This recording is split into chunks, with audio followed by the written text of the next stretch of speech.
fjalë për qytetin e Krujës, i cili ka qenë i ekspozuar nga qyteti i Durrësit i ditë më parë për shkak të rreshjeve të shumta të cilat kanë përfshirë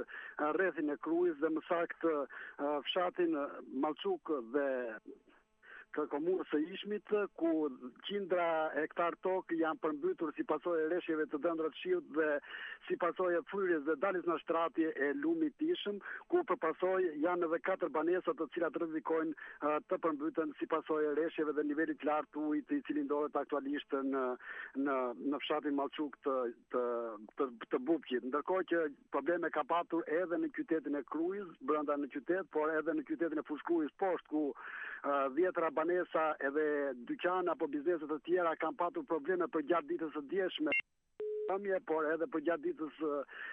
për gjatë paraditës së sotme, por gjithsesi autoritetet kanë marrë të gjitha masat dhe deri në këtë momente nuk ka asnjë rrezik për sa i përket përmbytjeve në rrethin e Krujës. Ndërkohë që situata krejt ndryshe paraqitet në qytetin e Durrësit, qyteti i Durrësit si rrallë herësh qyteti i cili këtë rallë nuk është prekur shumë nga përmbytjet apo nga rreshjet e dëndra të cilat ka përfshirë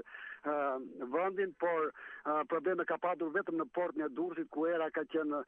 shumë e fortë dhe deri ka qenë mbi 6-7 ballë, kur përpasoj anijet e tonazhit të mesëm dhe të tonazhit të vogël nuk janë lejuar të dalin në det të hapur, ndërkohë që ka patur probleme edhe për sa i përket tragedave në ankorimin e tyre, pikërisht në kalatat kryesore të portit të Durrësit. Bëjmë me dije se